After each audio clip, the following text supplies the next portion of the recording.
Sudah 6 hari lamanya, Rusia terus menyerang Ukraina di beberapa kota. Atas invasi tersebut, Ukraina mengklaim sudah menghancurkan 29 helikopter milik Rusia. Tak hanya itu, mereka juga sudah melenyapkan 800 lebih kendaraan berlapis baja.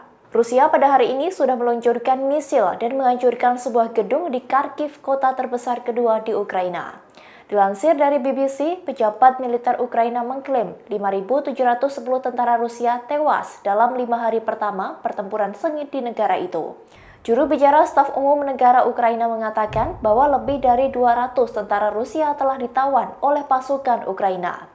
Pejabat tersebut juga mengklaim sebanyak 198 tank dan 29 pesawat milik Rusia sudah dihancurkan. Tak hanya itu, sebanyak 846 kendaraan lapis baja dan 29 helikopter juga sudah berhasil dihancurkan Ukraina. BBC tidak dapat secara independen memverifikasi klaim ini. Meski begitu, Kementerian Pertahanan Inggris meyakini Moskow sebagai pusat militer Rusia mengalami kerugian besar dalam perang. Diketahui sebelumnya pada Minggu 27 Februari, para pejabat di Moskow dipaksa untuk mengakui bahwa pasukan mereka telah menjadi korban. Lantaran sebelumnya, selama berhari-hari, Rusia mengklaim tidak ada militernya yang tewas. Sementara itu, hari ini Rusia melakukan serangan di kota terbesar kedua Ukraina, Kharkiv.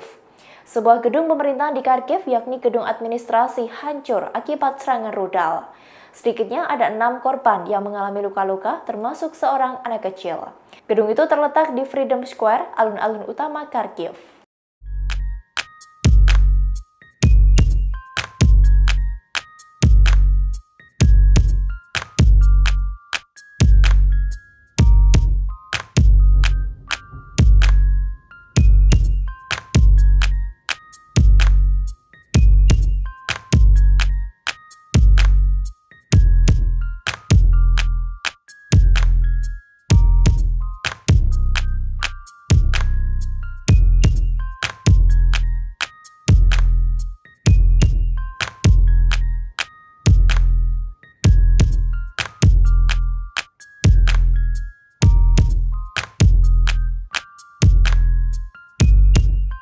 Terima kasih sudah nonton.